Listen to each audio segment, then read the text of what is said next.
I pledge allegiance to the flag of the United States of America and to the republic for which it stands, one nation, under God, indivisible, with liberty and justice for all.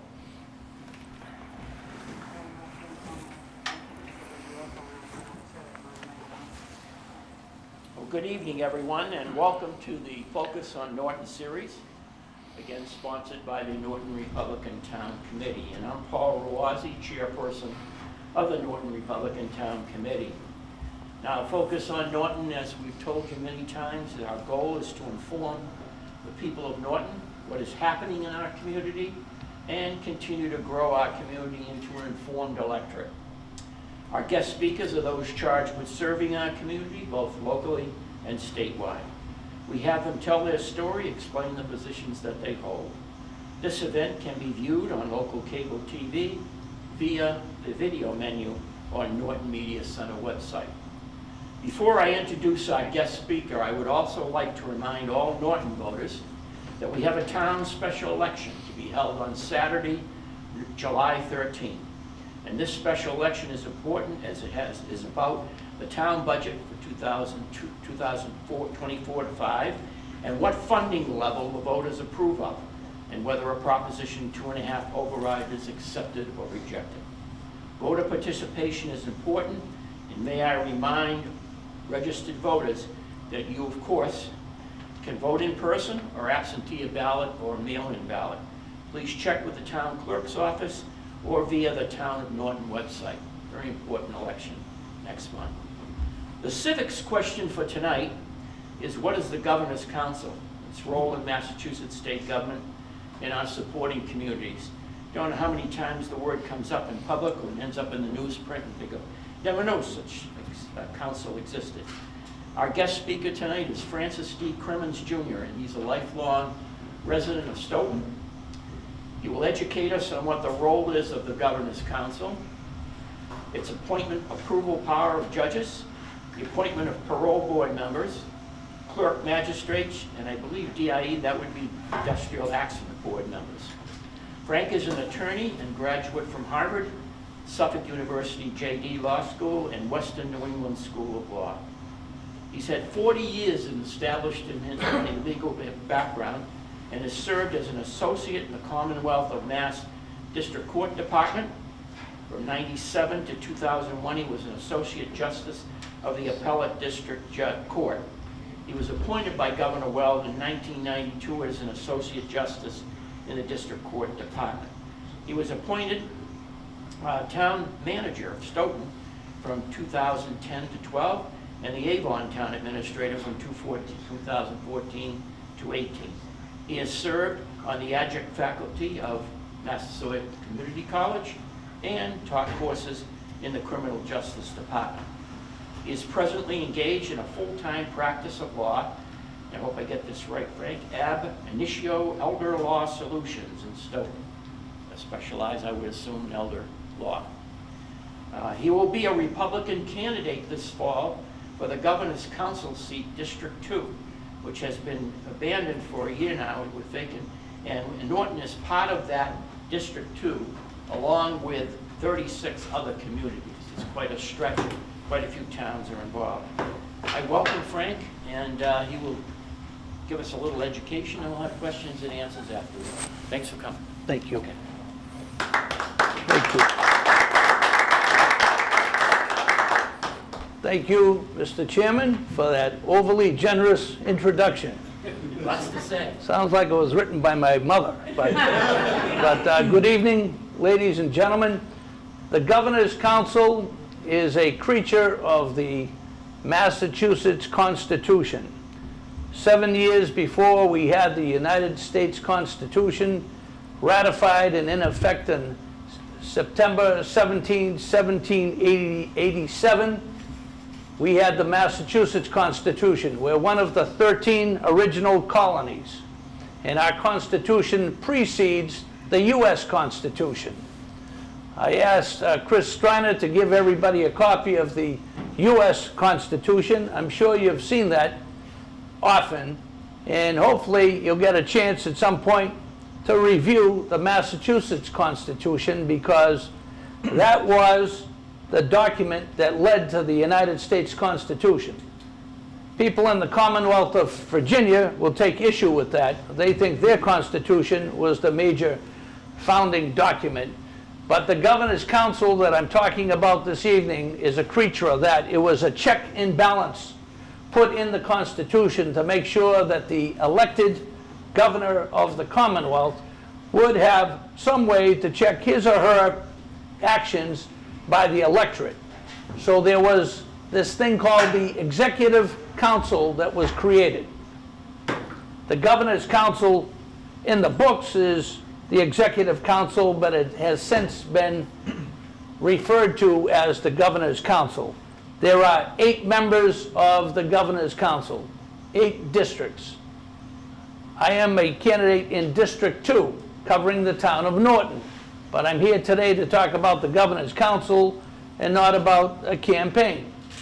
The Governor's Council is charged with giving advice and consent under the terms of the Constitution to the governor in the areas that the Constitution gives duties and responsibilities to the executive officer of the Commonwealth.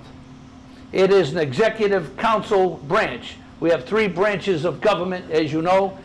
We have legislative branch, executive branch, and judicial branch. This is part of the executive branch, and the council members are elected. Okay, what are the major duties?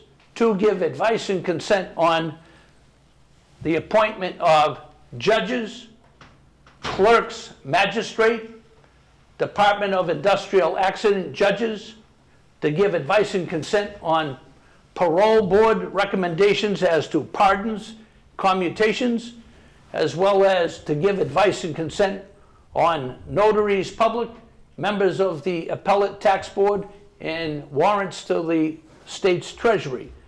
It's a very broad and important power. If you want to talk about supporting the rule of law and the type of courts that we have in the Commonwealth, it all starts with the Governor's Council. I believe in the rule of law.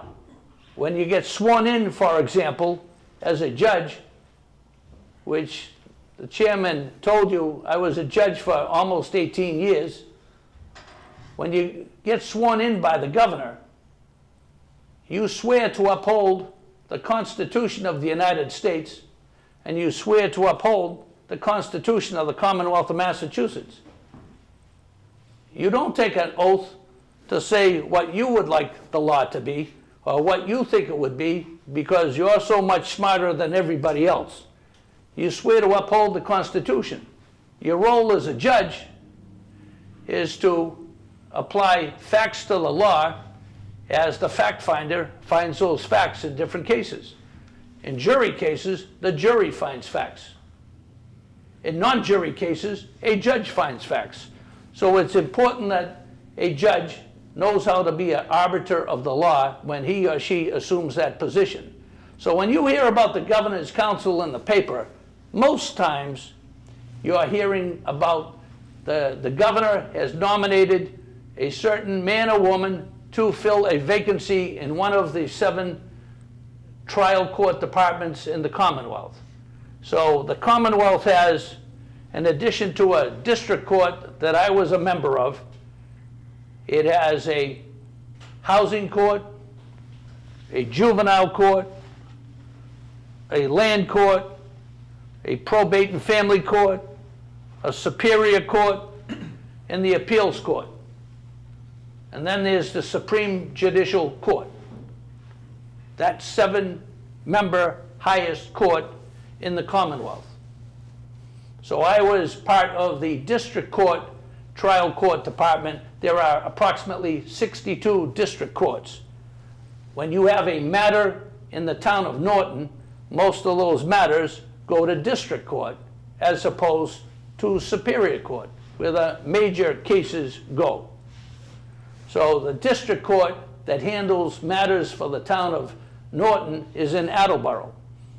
In 2 separate years, I sat at the Attleboro District Court, and I heard cases there arising out of Norton, as well as the city of Attleboro, the town of North Attleboro, town of Mansfield, as well as Norton, that type of thing. So it was a great experience there. I worked with great people at that court. So what does the Governor's Council do? It gives its advice and consent. So let me give you one quick parallel, then I'll jump back to Governor's Council so you can see how the federal level works and how we sort of mirror that in Massachusetts. When you hear of the President of the United States nominating somebody for a vacancy on the U.S. Supreme Court, you know that that nominee needs to get the advice and consent of the Senate. They first go in front of a hearing before the Judiciary Committee, and then after that hearing is concluded, it goes to the full body of the Senate. In the same fashion, in most states, the governor nominates somebody to the highest court in other courts, and in most states, the nomination goes to the state Senate for advice and consent. Because we were one of the original 13 colonies, we did it a little different because we didn't have it set up like that. There was no state Senate to go by, and the drafters of the Constitution set it up so the advice and consent would go before the Governor's Council. So I am seeking a spot on that 8-member board. There is no member now representing the 2nd District because the prior member of the 2nd District was elected in November of 2022, and he gave up the seat before he was sworn in to accept the position as the clerk magistrate of the Framingham District Court, which brings me to clerk's magistrate. In addition to giving advice and consent for judicial nominees, the Governor's Council gives advice and consent for clerk's magistrate. Very important job. The clerk in any court is the custodian of the public record. The clerk at the district court is the one that makes sure the staffing levels are correct. The clerk at the district court conducts hearings, him or herself, and appoints other people to help that out. Most cases you read about in the paper go to district court. It's a very important position. And whether it's a clerk magistrate or a judge, you have to remember this. Once they're nominated, the person, and once they're confirmed, they never have to explain their position to anybody till the day they retire. And they don't have to explain it to anybody on the day they retire, except for the last person in the building where they're having their going away party. You have one crack at it to vet that person to see if he or she is the type of person that can do that job well. Now, I have been a member of the bar, not that bar, you know, the other bar. I know what you were thinking. No, I've been a member of the Massachusetts bar for 43 years. So I was admitted in 1981. All right. And I practiced law for almost 11 years before I was appointed to the bench by then Governor Weld. And I served as a judge for almost 18 years, 17 and a half years. So I think I have a pretty good vantage point because of that on what makes a good judge or a good clerk. Those positions are very important. And the Governor's Council is the person in each district that represents you as to whether or not those people can do the job that we expect them to do in the courts. Now, we have other very important duties on the Governor's Council. The Governor's Council meets in Boston in a part of the Governor's suite of offices, and the 8-person body, when there's a full complement of 8, will have a chair in the Lieutenant Governor. So that will be Lieutenant Governor Kim Driscoll. Now, last Wednesday, at the regularly scheduled meeting of the Governor's Council, there were requests by the Advisory Board of Pardons to pardon 3 people. And the governor had supported, and they advised the governor. The governor brought to the governor's council 3 different people to be pardoned. 2 of those people won a pardon by a positive vote of the governor's council. One of the 3 people, believe it or not, the governor put forward, was opposed by the governor's own advisory board of pardons. And some governor's counselors said, hey, wait a second. How is it that your own advisory board of pardons is opposed to using the extraordinary power of clemency to pardon this particular person, and that hearing got continued for another date? That's what can happen when you have a governor's counselor that is willing to ask the right questions at those hearings. Because sometimes the answers are not what the moving party, the governor, wants to have happen. That's why it's important who's on the governor's council. You need somebody to ask those questions. You can go on your computer and go to mass.gov and look up governor's council. And there's a provision there about you could click a button to do live streaming. Now, what's that mean? I have my kids that told me what that means, so I can tell you now. Now I sound like I'm smart, but you can actually hit the button and you can get a list of the hearings. And you can watch the hearings. And if you watch the hearings, you'd be surprised at what some of these hearings are like, because at some of these hearings, there isn't a question asked in the room. But when someone does ask a question, it's the shot heard round the world.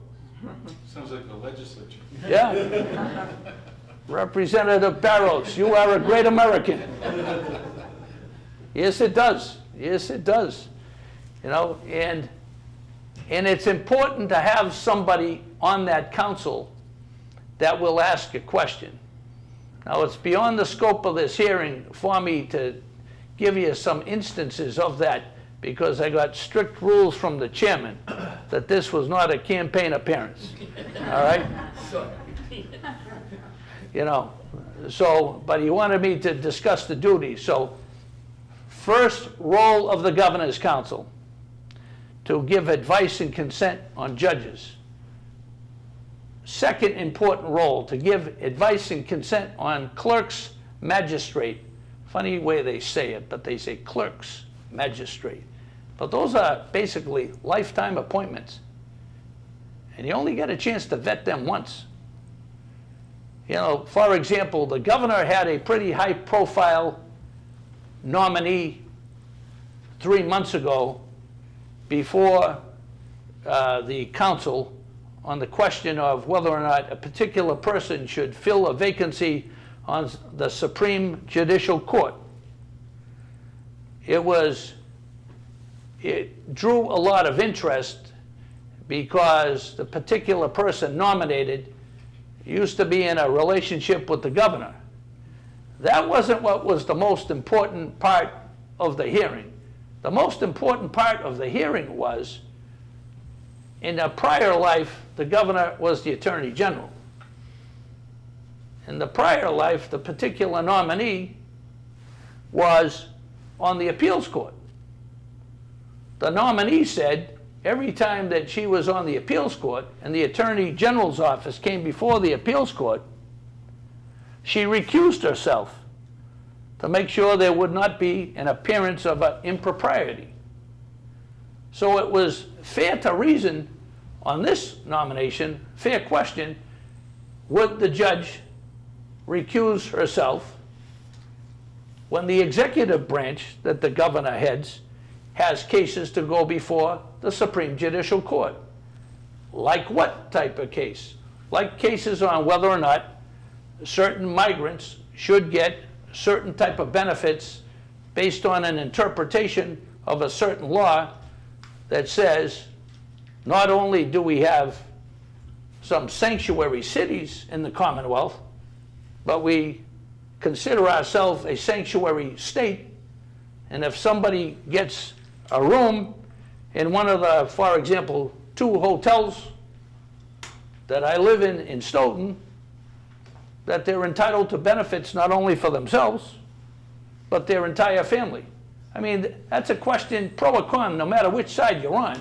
It's a fair question as whether or not you're going to get the question, so are you going to recuse yourself? Now, the point was, nobody on the council asked the question, you know, and that's because, you know, there's,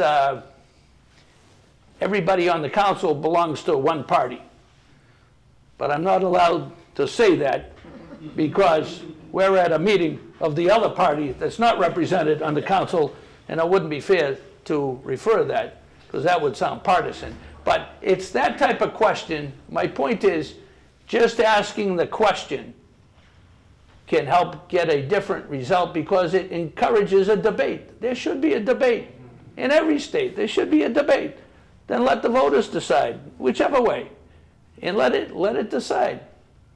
You know, but give it a fair hearing. And if you watch some of those meetings, you'd scratch your head sometimes as to say, you wouldn't be sure what you're seeing all the time because you don't always have a hearing. They sort of dispense with the hearing because it's a foregone conclusion on that. But it's a very important job. So when people talk about the rule of law and how they may have certain frustrations with what is going on in certain courts in the Commonwealth, you have to look at the people that hold the important positions in the Commonwealth in those courts, the judges and the clerks. There is an opportunity to weigh in on who those people are. And that position is at the Governor's Council. And up until fairly recently, most times I would bet, you would have no occasion to have heard about the Governor's Council. Actually, this particular administration has brought the Governor's Council under the light of day because of some of the people that have been nominated have drawn some attention. And so a lot of people are looking into what's going on with the Governor's Council. Most members of the council aren't challenged. And that's a problem in any state when you don't have the debate that happens when there's a challenge in a strong two-party system. But the purpose of the Governor's Council is what the founding fathers said in the document is the purpose of the Governor's Council, and that is to be a check and balance on the elected executive, the governor. We are a country where the rule of law applies. We're not a country where it depends on who you are for what you get. We're a country of the rule of law, and we celebrate that on our Law Day, and we celebrate that in the U.S. Constitution. And when the rule of law is under attack, we have a problem, because if people lose confidence in the rule of law in the court system, that has bad results for all of us, and it manifests itself with public safety problems, attacks on our public safety offices in our cities, and a lot of things that you see going on in the country today. So the Governor's Council has an important role in that. The founding fathers knew that the elected members in the state should have a role in that. And that is why that job is so important. When you take the state population, which is a little over 7 million, the legal population, who knows what the real population is, and you divide it by 8, you come to a number a little over 900,000. That's how big each district is. So for a governor's council member to reach his or her constituents and represent them, you know, they have to have some outreach, and that's why it's so important to have people like you, because it's not the type of campaign you can go door to door like Mr. Barros, you know, did so successfully for years, because it's too big for that. And it's not the type of campaign that you can, you know, go door to door like I see a candidate, Mr. Chasen, in the audience, who's going to do that. You have to cover 37 communities. It's a big area. And so those are two things. So name me two things the Governor's Council does. Give advice and consent to who? If you sit in the front row, I'm going to pick on you. You know, judges and clerks, magistrate. Okay, then there's also administrative judges that sit on the Department of Industrial Accidents. Or you might think of that as the workers' comp judges. The legislature created a board to help employees. And that board is the Department of Industrial Accidents. There's approximately 18 judges that hear cases that are contested. There are 6 others that hear the appellate level, and there's a supervisory judge for that. Those appointments are very important too, because those appointments affect people's lives, and you need people that are qualified to sit in those capacities there. Okay, a lot of times there's not a question as to whether or not somebody is been hurt at work and is disabled, but what % disability do they have and for what duration? And you need people that can be fair about that. So that's another group of people that have to go before the Governor's Council for advice and consent. Pardons and commutations. That's a very important role for a governor. It's an extraordinary power. Each governor has their own policy on that. That's why elections matter. This governor published last October a 7-page guideline as to how her administration would go about the extraordinary use of the power of executive clemency as it relates to commutations and pardons. Pardons, for the most part, usually are for people that already served a sentence. They're out of jail. They may have done something 25 years ago. They served a sentence, and there is something in their life that requires them to take on a different role and get rid of that stigma of being a former felon or whatever. They might be bringing up their grandkids or whatever, and they can't get a job in certain things because they have been convicted of a felony and served their charge. They served their sentence. And years later, they're looking for that to be pardoned. Sometimes, more rare, obviously, than not, somebody who's had a first-degree conviction of life without parole is seeking a commutation of that to get second degree, so there's the possibility of parole. And then you see that case come before the Governor's Council. That's rare. There is a board of pardons that also acts as an advisory board of pardons. Okay, then you have that same board will act on commutations. The Executive Office of Public Safety sometimes will bring forward a petition to consider the commutation of somebody's sentence that may have received 15 years and somebody seeking to reduce it to 12 years, that type of thing. And that request for a commutation that will allow somebody to gain release earlier comes before the Governor's Council. So it's an extraordinary power and it's an extraordinary role. And the Governor's Council is that body elected to protect the public safety. You know, same way that we have, for example, in the court system, the district courts. That's the court. that serves the community more than the other courts that are out there with different jurisdictions. But those matters come before the Governor's Council. Very important. The Appellate Tax Board. The Appellate Tax Board is a board where, especially in a down economy, you see several people come before the Appellate Tax Board saying their local city or town is overtaxing them because they were taxed for a certain amount because they had full occupancy of a commercial building, fully leased. And then over time, they lost those commercial leases. And so the profit and loss, their income and expense ratio went out the door, and they're looking for relief for that. And when you're in a town and you're working on the town budget, you see that come up when people discuss the assessor's overlay and how much money you have to put aside in case there's actions at the Appellate Tax Board.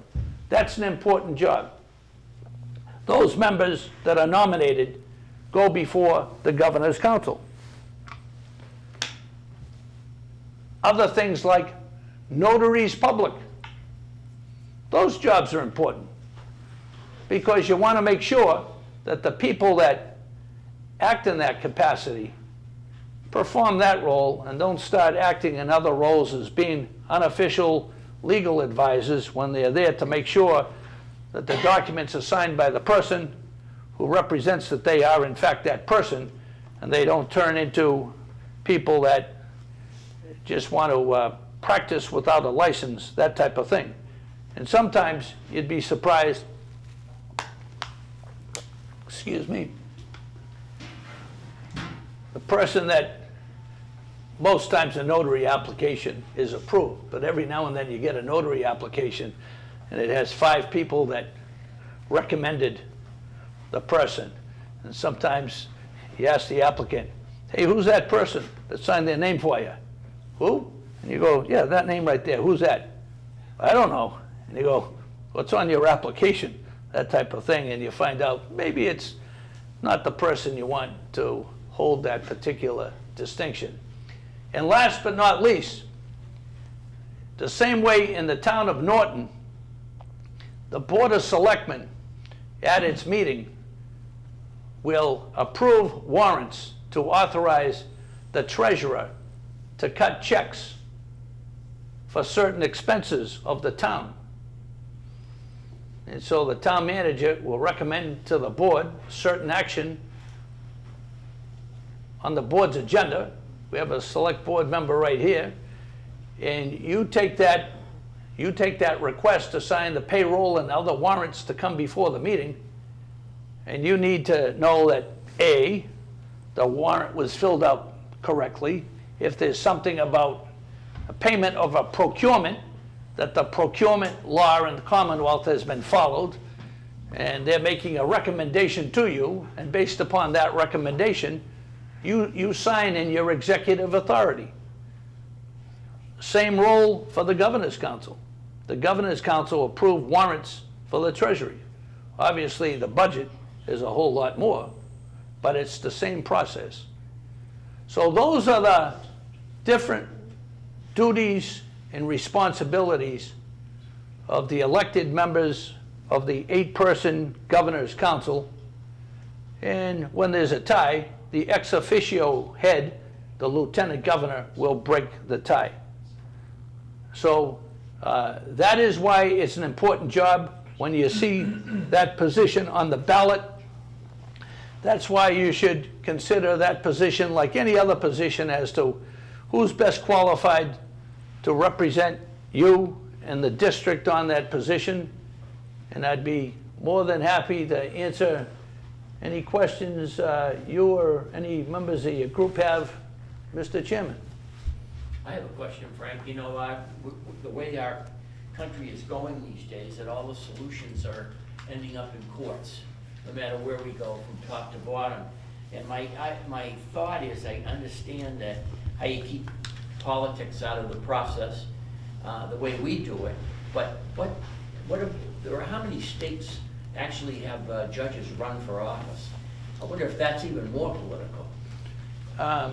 That's a great question. First of all, the third branch of government, the judicial branch, should not be political. Remember when the Constitution was created in the Commonwealth of Massachusetts, and the U.S. Constitution, there was no other country in the world that had a separate and distinct judicial branch. There was no other country where you could copy what they did. It was incredible what the Founding Fathers did in this country. So to your first point, when you say it's getting political, it seems like it's getting political in some states. You know, you see, because in some states, it is political in the state courts because they do elect judges. I have a kid, I have an adult son, no, I have 4 kids. One of them happens to live in Florida. So when I go down to Florida to visit them, you know, it's election time, they run for office down there. Yeah. You know, the judges are on billboards and things like that. You're supposed to do the right thing without worrying whether or not you're going to have a job if you make a decision that's the right one, but it's going to be against the public interest. When you see that image of, you know, the icon Lady Justice, blindfolded, right? It doesn't matter who's in front of you, tall or short, rich or poor, male or female. You weigh the evidence on the scales, and if you're persuaded one way, that's how the case comes out. It's not supposed to be political. You know, and in some places it is. So to answer your question, there are more states than not where judges are either elected or up for a vote on whether they should be reappointed. And I would suggest to you, those states don't have as good a judicial branch as we have in the Commonwealth of Massachusetts, you know. But it all starts with who is in those seats in the court, and most governors and most administrations in the past have tried to make darn sure that the people that they appoint are the right people for that job. And but it means keeping the public's eye on them.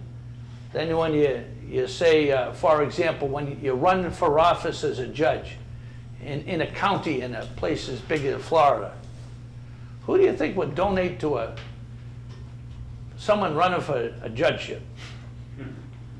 I don't want to give you the answer. This is on tape, right, Shane? I don't want to be in trouble and all that, but it's not a good thing. You know, you know, it's our democracy is not a spectator sport. I remember when I was involved in the court system, and I'd have friends of mine say, "Hey, I just got called for jury duty. Can you help me get out?" I go, "No way." I go, "I can help you if you need a different date. You know, I'm not trying to get you out." They said, "Call up the jury commissioner. You can get another date in the year.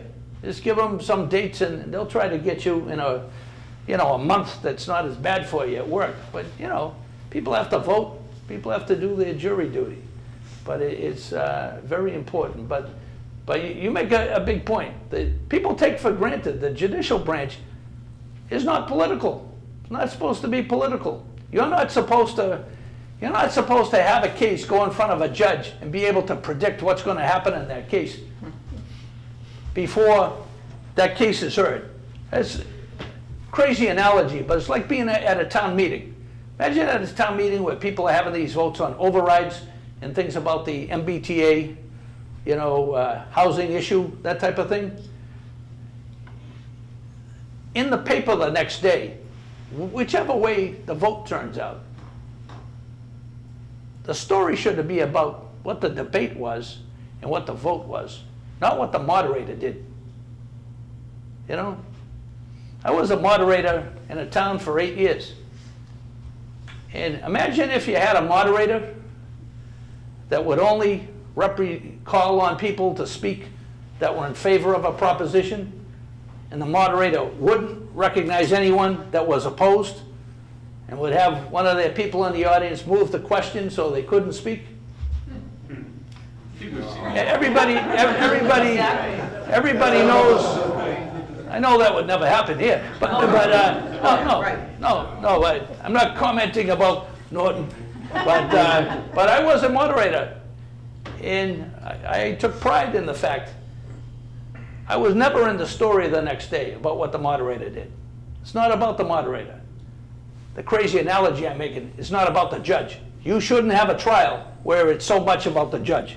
It shouldn't be about the judge. You know, it shouldn't even be a story about the judge.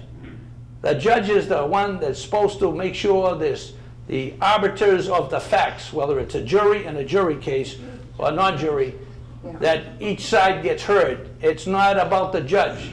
There's a certain case that's been going on for a while. You know, we're avoiding the 800-pound gorilla in the room. That should never happen. And guess what? It wouldn't happen in Massachusetts. It wouldn't happen in Massachusetts. Because if there was the appearance of a conflict, you know, that person wouldn't be sitting on the case. Just wouldn't happen. Just wouldn't happen. And you know why you don't want that to happen? For a selfish reason, too. You don't want to have to try it again. Costs money. Yeah, but time, money, and all the stuff for the parties and those type of things. But anyway. I know it's a long time ago, but what was your experience before the board, the council? Oh, when I was a nominee, they were great to me. They were great to me. My person, my advocate on the board was Peter Ely from Quincy, Massachusetts. He was great. A couple of them, I was one of the first people nominated by then Governor Weld. So it was a new administration. Prior to Governor Weld got elected in 1990, as you know, with Lieutenant Governor Salucci. He was sworn in 91. For 1 year, they sort of revamped the Judicial Nominating Committee.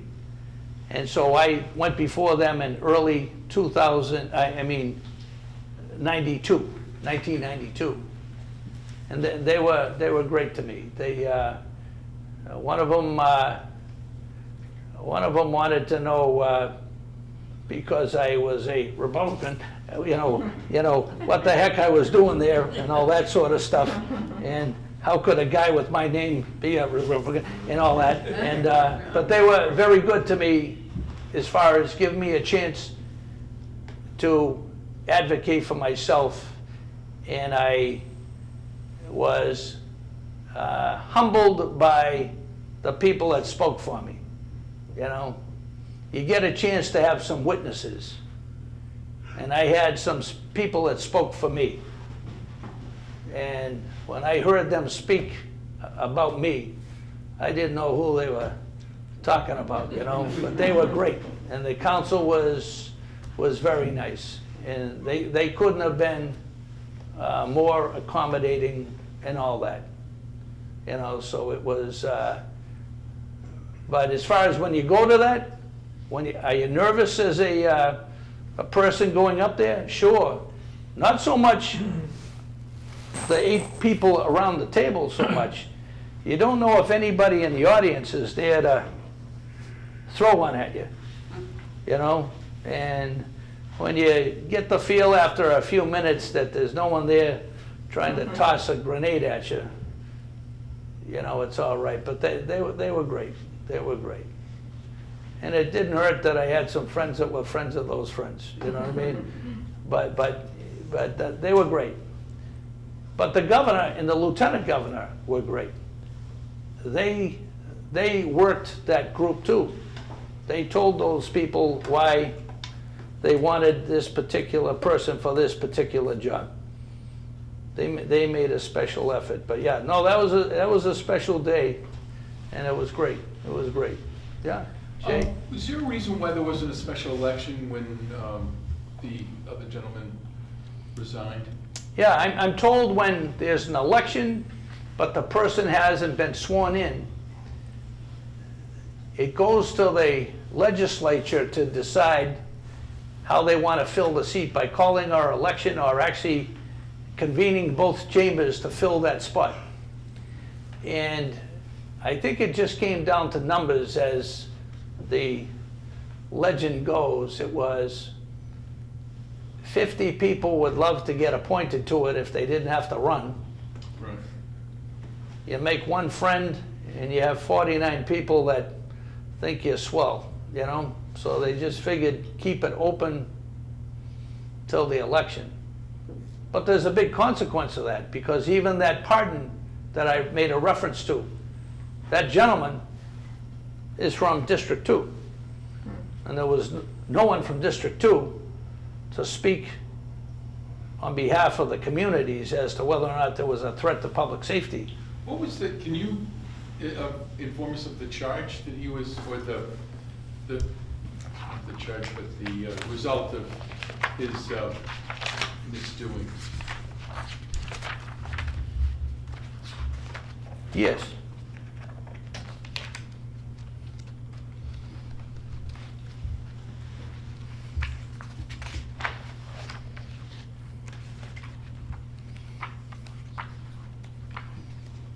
I'm stalling. But I think I have it here. Because I had it, let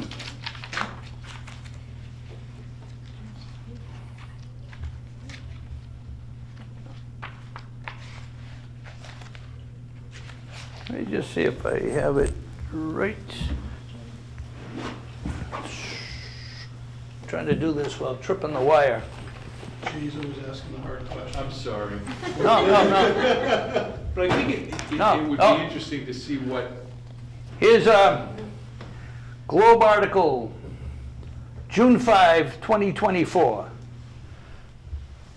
Who with good eyes can read that? You read that, Mr. Chairman? State panel hits pause on Healy pardon request. Her advisory board opposed. Unanimously approves 2 others. And to answer your question, and the reference I'm going to give you is to a Globe article of June 5.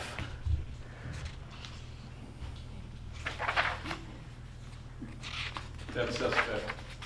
It could be worse than the New York Times. He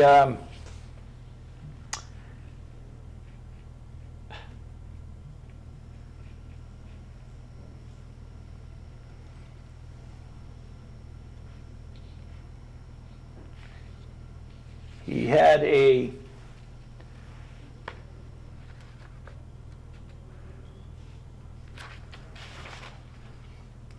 assault and battery.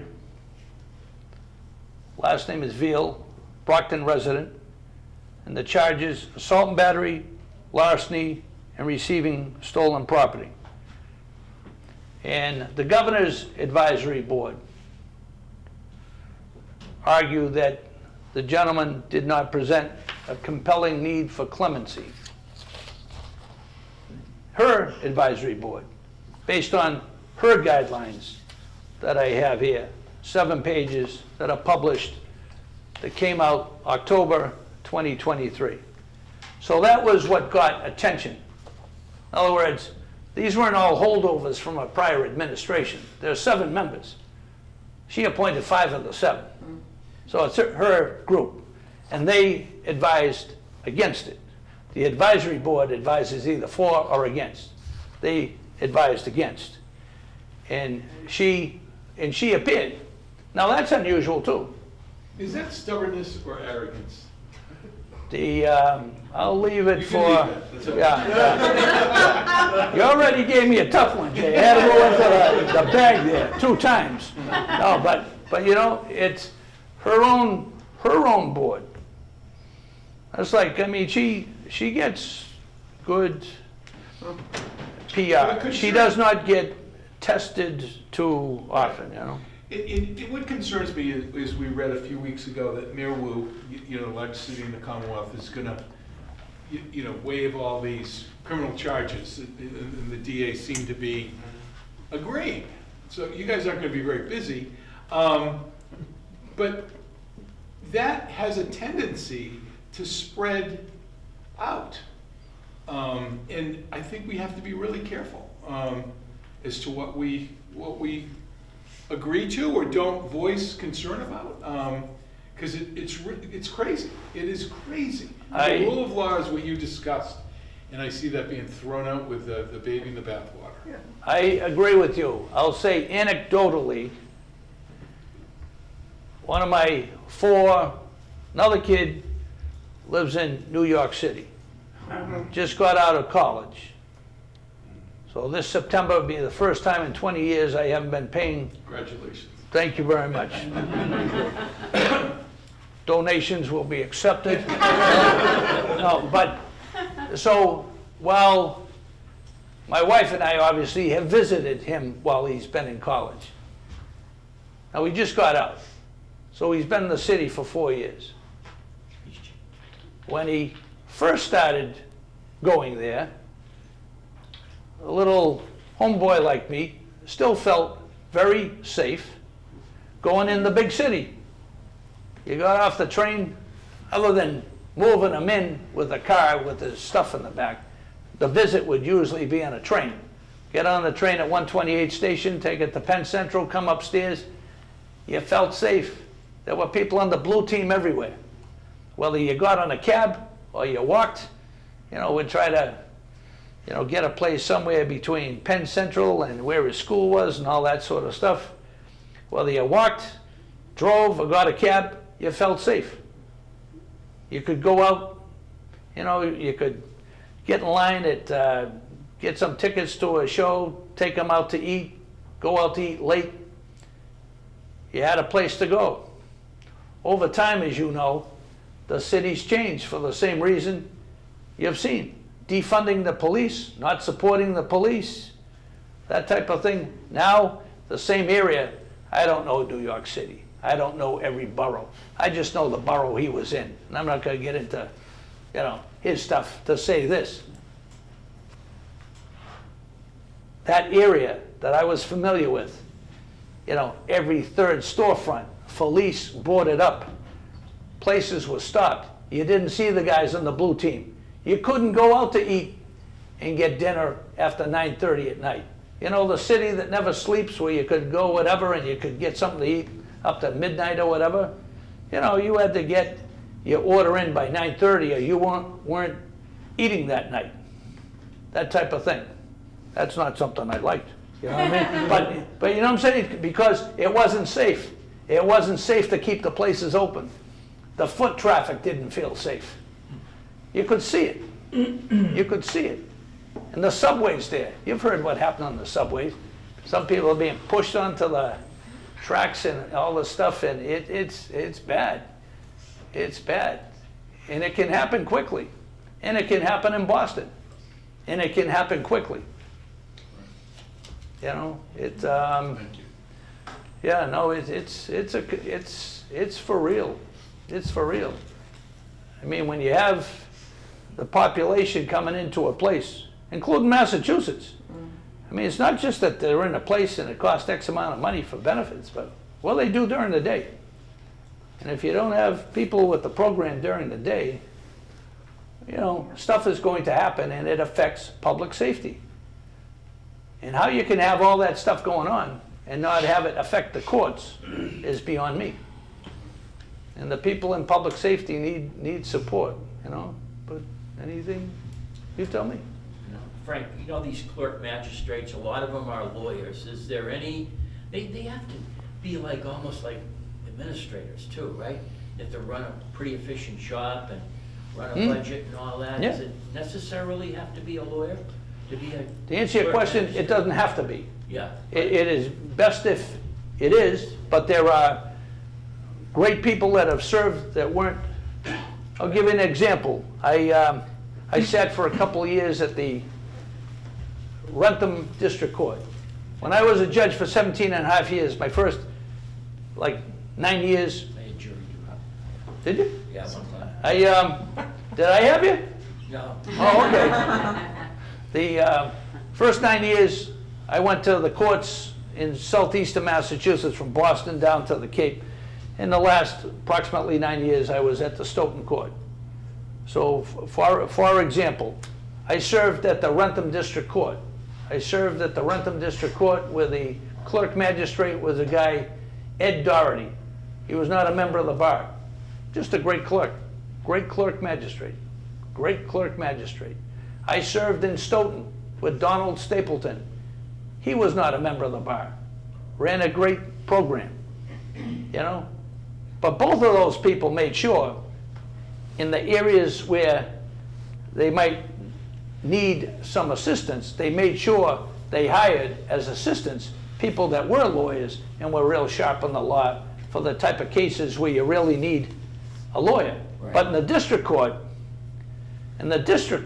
those are community courts, and you need to have somebody that's sensitized to problems that arise because of substance abuse, mental health problems, tough situations in economic matters, and you need somebody with the right temperament who can listen, who gives people respect, and can come out with the right decision. And Maybe I missed something, but you didn't talk much about parole board members. What kind of people are? oh, I talked about the parole board, I thought, right? Yes, you did, but what are you looking for there? You want, Street smarts or? well, here you go. You want people that can listen, and the governor appoints members of the parole board. Oh, okay. The governor is the one that has her guidelines as to what her administration will do and what type of thing. So you need people that will be able to vet that. You know, when you have a hearing before the parole board, the applicant has to persuade that board by what's called clear and convincing evidence. That is the civil law equivalent of proof beyond a reasonable doubt on the criminal side. So it has to be somebody really knocks it out of the park as to accepting responsibility for what they did, how they've improved their position going forward, how they have shown their rehabilitation, how they are sensitized to what it was that they were involved in and how it affected the victim, that type of thing. And those are the people on the parole board. And a lot of the people that you see on the parole board, you know, they have backgrounds in different disciplines, so they can do that. But, and so it's not easy to get a parole. And if you do get a parole, you're still on conditions of release. You know, you're on restrictions as to a curfew. You're on the GPS that monitors your location. You're on a time curfew. You have somebody you're subjected to random screens, you know, for substances and all that type of thing. So you need people that know what they're doing, and you need people that can listen, but you need people that know what the guidelines are. Any other questions from the audience? Sure. Can you explain the process, basically? So there's a judicial vacancy, presumably there's a pool of lawyers who aspire to be judges. Yeah. Moving about their lives, throwing themselves in the pool for years, I suppose, right? Yeah. And then the governor plucks from that pool of hundreds? Thousands? Great question. Here you go. A judge decides he or she is going to retire. They put in their paperwork to advise their trial court department that they are going to leave on a certain date. The judicial branch notifies the executive branch, the office of the governor, and the governor's legal counsel that there will be a vacancy. The governor has his or her own, our governor here, her own judicial nominating committee. She appoints the members of her judicial nominating committee, and she will advise the judicial nominating committee through her office of a vacancy and to put an ad out in the publications, like what the Lawyers Weekly and other publications, that they will be accepting nominations for that vacancy. And you can see what the application looks like. A very tough application. It's not an easy application. It goes through your history, your prior work, name cases you were involved in, name who the opposing counsel were, you know, what was the disposition in those cases. There's a lot to it about your background, as well as things that test your knowledge of the law. But the governor has a judicial nominating committee, and people will apply, and by a date certain, to the members of the bar. We will accept nominations for the position of Associate Justice of the Attleboro District Court up till July 28, 2024. And people get those in. Then from those in, the executive secretary, you know, will meet with members and say, what is our charge? How many people do you want to be brought before the Judicial Nominating Committee? And so from that amount, they will sort out some people that don't seem to meet the minimum qualifications that they're looking for. Like if somebody has been a lawyer for 3 years, well, you know, someone hasn't had experience in certain things like that. And then they have those, and then they're members of the committee, usually broken up into groups of about 9 people to whatever number. It could be as low as 5, it could be up to 13 people. Some administrations it was a lot more. Will vet those applications, and they'll choose to vote for who should be interviewed. Not everybody gets an interview. If you're a candidate, you're waiting for that call to say, I have an interview. A lot of people don't get an interview, okay? But for the people that get the interview, they then go before the Judicial Nominating Committee, and they hear those candidates. And if they think they have a viable candidate, they start doing a due diligence search on that candidate. And then if after their due diligence search, you know, they present a person to the office of the governor for the governor's office to do a search on that candidate. And they'll check the background out and have state police check the background and do a check on that. And then they will ask, for example, the Bar Association, if this person gets a favorable recommendation from the Committee on, you know, Judicial Administration, that type of thing. And then if they have somebody that passes that, they will announce that they intend to nominate that person, you know, and then when they do that, then it goes to the Governor's Council. All right. So the governor controls who she puts forward, not the Governor's Council. The governor does. But it's up to the Governor's Council to give advice and consent to the nominee. So it's a stressful time for somebody that does it. I mean, a recent person I referred to that just passed had applied, I think, 4 previous times. You know, you could be qualified and not, you know, get the thing, because there's a lot that applied. I mean, when I got the job back in the day because I got 100 on the test. Only kidding. No, there are plenty of qualified people, but you have to, you know, be fortunate enough to have things lined up at the right time. Like, for example, I told you one of the trial courts departments is called the Probate and Family Court, right? The Probate and Family Court is the court that does things about estate administrations and fiduciary litigation. That's what I do in my practice. Then there's that funny thing, the ampersand, and there's the family court side. That's the side that does divorces, complaints for separate support, alimony questions, visitation, custody, restraining orders.